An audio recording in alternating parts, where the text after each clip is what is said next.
Hello viewers, எப்படி இருக்கீங்க? எல்லாருக்கும் நியூ இயர் வாழ்த்துக்கள், புதிய புத்தாண்டு வாழ்த்துக்கள். எல்லாருக்கும் ரொம்ப லேட்டாக எடுத்து தடவை. ஏன்னா தீபாவளி வந்தது, பின்னாடியே புது வருஷம், அதுக்கப்புறம் பொங்கல், இப்படி ஒவ்வொன்றா வந்ததுனால டக்குன்னு வீடியோ போட முடியல. அதனால் இப்போ போடுறேன் நான் உங்களுக்கு. அது கண்டினியூ பண்ணுங்கள். பழையபடி எப்படி நீங்கள் பார்த்துட்டு இருந்தீங்களோ அதே போல் பார்த்துட்டு சப்ஸ்கிரைப் பண்ணுங்கள். யார் இதுவரையிலும் சப்ஸ்கிரைப் பண்ணாமல் இருக்கீங்களோ அவங்களும் பண்ணுங்கள். எல்லாருக்கும் லைக் பண்ணுங்கள், எல்லாருக்கும் ஷேர் பண்ணுங்கள். இப்போ நம்ம போன தடவை பார்த்தோம் இல்லையா, ராமர், லக்ஷ்மணன், சுக்ரீவன், ஹனுமான் எல்லாரும் என்ன பண்ணுறாங்க, ராமேஸ்வரம் வரையிலும் வந்துட்டாங்க. ராமேஸ்வரம் வந்துட்டு ராமர் அந்த சமுத்திரராஜன் கிட்ட வழிவிட சொல்லி கேட்குறாங்க. ஆனால் சமுத்திரராஜன் வழி விடலை. ராமருக்கு கோவம் வந்து வில் எடுத்து விட போகும்போது அவர் சமுத்திரராஜன் வெளியில் வராருங்கிறத நம்ம அது வரையிலும் பார்த்தோம். இப்போ அவர் என்ன சொல்ல போகிறாருனாக்க, அவர் என்ன சொல்கிறாரு, இப்போ நீங்கள் வந்து கடவுளாக இருந்தால் கூட நீங்கள் மனுஷனாக வந்திருக்கீங்க, அதனால நான் வந்திருக்கேன். நான் உங்களுக்கு எப்படி வழிவிடணுங்கிறத நான் சொல்கிறேன். நான் உங்களுக்கு உங்கள் இதில் வந்து நல் நீல் அப்படின்ட்டு 2 பேர் இருக்காங்க. நலன் நீல் அப்படின்ட்டு 2 பேர் இருக்காங்க. அவங்க 2 பேரும் இந்த பிரிட்ஜு கட்டுறது, பிரிட்ஜுன்னு என்னது, இந்த கடல் மேலே பாலம் கட்டணும். அந்த பாலத்தை கட்டிட்டு அது மேலே நீங்கள் போனீங்கன்னா ஈஸியாக போயிடலாம். ஆனால் பாலம் கட்டுறதுங்கிறது சாதாரண வேலை கிடையாது. எது போட்டாலும் தண்ணியில் மூழ்கிடும்.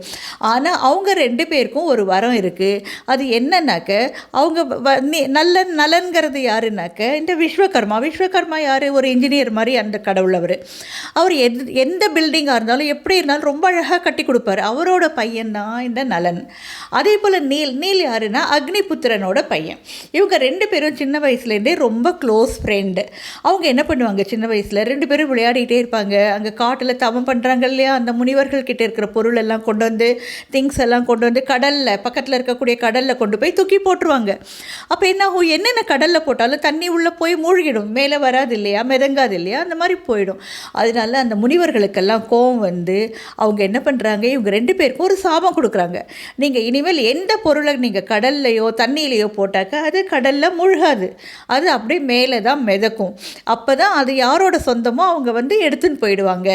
அதனால் உங்களுக்கு இந்த மாதிரி நான் சாபம் கொடுக்குறேன், இனிமேல் அப்படி நீங்கள் போட்டால் அது தண்ணியில் மூழ்காது, மிதங்கின்னு இருக்கும்னு சொல்லியிருக்காங்க. அடுத்த வரம் அவங்க அந்த சாபம் வந்து இப்போ உங்களுக்கு வரமாக மாறி இருக்குது.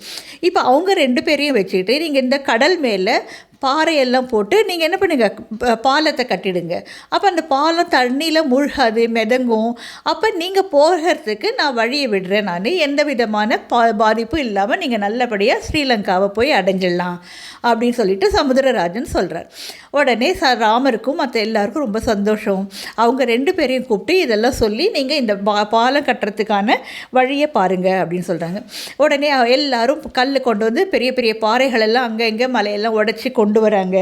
அந்த கொண்டு வர பாறையில் 2 பேரும் ஸ்ரீராம் சொல்லிட்டு எழுதி அந்த கடலில் தூக்கி போடுறாங்க. அவங்க போடுற ஒவ்வொரு பாறையும் அவ்வளோ வெயிட்டான பாறை, ஆனால் தண்ணியில் முழுகவே இல்லை, அப்படியே மேலே மிதங்கிட்டே இருக்குது.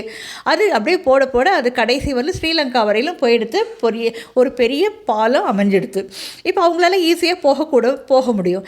இதை பார்த்த உடனே ராமருக்கு ரொம்ப சந்தோஷம். அவங்களுக்கும் நன்றி சொல்லிவிட்டு, சமுத்திரராஜனுக்கும் நன்றியை சொல்லிவிட்டு அந்த பாலத்து மேலே எல்லாரும் போகிறாங்க, ஸ்ரீலங்காவுக்கு போகிறாங்க. ஸ்ரீலங்காவை போய் அடைஞ்சிடுறாங்க. இப்போ நம்ம இந்தியாவிலேருந்து அங்கே ராமேஸ்வரத்துலேருந்து அங்கே இதுக்கு ஸ்ரீலங்கா போய் சேர்ந்துட்டாங்க. இந்த விஷயம் ராவணனுக்கு தெரிய வருது. அவங்க உடனே ஒரு மீட்டிங் போட்டு இந்த மாதிரி பேசுகிறாங்க. இப்போ அவங்க வந்துட்டாங்க, வர முடியாதுன்னு நினச்சிட்டு இருந்தோம், ஆனால் அவங்களெலாம் வந்துட்டாங்க அப்படின்னு சொல்லிட்டு பேசுகிறாங்க.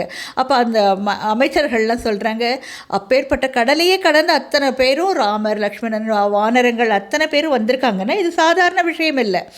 இது கடவுள் அருளால் செஞ்சது. ராமரே யார், கடவுளோட அவதாரம். அதனால நம்ம அவரை எதிர்த்து போராடினா நமக்கு வெற்றி நிச்சயமாக கிடைக்காது. அதனால நம்ம அவர்கிட்ட மன்னிப்பு கேட்டு சீதாவை திருப்பி அனுப்பிடலாம் அப்படின்னு சொல்லிட்டு எல்லோரும் சொல்கிறாங்க. ஆனால் ராவணன் அந்த மாதிரி நான் செய்ய மாட்டேன், நான் சண்டை தான் போடுவேன் அப்படின்னு சொல்லிட்டு சொல்கிறார். சரி, வேறு வழி இல்லை, எல்லாரும் அப்படியே ஒத்துக்கிட்டு சரின்னுட்டாங்க. அன்றைக்கி ராத்திரி எல்லாரும் உட்காந்து பேசின்னு இருக்காங்க. ராமர், சுக்ரீவன், விபீஷணன்லாம் பேசின்னு இருக்கும்போது ராமர், சுக்ரீவன், லக்ஷ்மணன் எல்லாரும் பேசிகிட்டு இருக்காங்க. அப்போ இதை பார்க்கறதுக்காக ராவணன் என்ன பண்ணுறான், தன்னோட அரண்மனை பக்கத்தில் இருக்கக்கூடிய ஒரு பெரிய பால்கனி அதில் நின்றுட்டு பார்க்குறாரு. இவர் பார்க்குறத சுக்ரீவன் பார்த்துட்டான். அங்கேருந்து பறந்து வந்து ராவணனோட சண்டை போடுறான். சண்டை போட்டு ராவணனோட தலையில் இருக்கக்கூடிய கிரீடத்தை தள்ளி விடுறாரு. அந்த தள்ளி விட்டது எங்கே வந்து விழுதுனாக்க ராமர் எங்கே உட்காந்துருக்காரோ அந்த இடத்துல வந்து விழுது. இதை பார்த்த உடனே விபீஷணன் சொல்கிறாரு, இது வந்து எங்கள் அண்ணாவோடது தான், அதனால நம்ம சண்டை போடுறதுல தப்பே கிடையாது. ஸோ இப்போ வந்து ராமர் சொல்கிறாரு, சரி நம்ம அவங்க எப்படி சண்டைக்கு ரெடி ஆகிட்டாங்களோ அதே போல் நம்மளும் நாளையிலேருந்து சண்டை போடுறதுக்கு நம்ம ரெடி ஆகலாம் அப்படின்னு சொல்லிட்டு அதுக்கான வியூகத்தை இவங்க அமைக்கிறாங்க. அங்கேயும் அவங்க பண்ணுறாங்க. இதுக்கு முன்னாடி சண்டைக்கு போகிறதுக்கு முன்னாடி அங்கே தூதுவனாக அனுப்புகிறாங்க. அங்கே அவர் என்ன போய் பேச போகிறாரு, எப்படி என்ன நடக்குதுங்கிறத நான் அடுத்த எபிசோடில் பார்க்கலாம். எல்லோரும் பாருங்கள். எல்லாருக்கும் ஷேர் பண்ணுங்கள், லைக் பண்ணுங்கள், கண்டிப்பாக சப்ஸ்கிரைப் பண்ணுங்கள். தேங்க்யூ.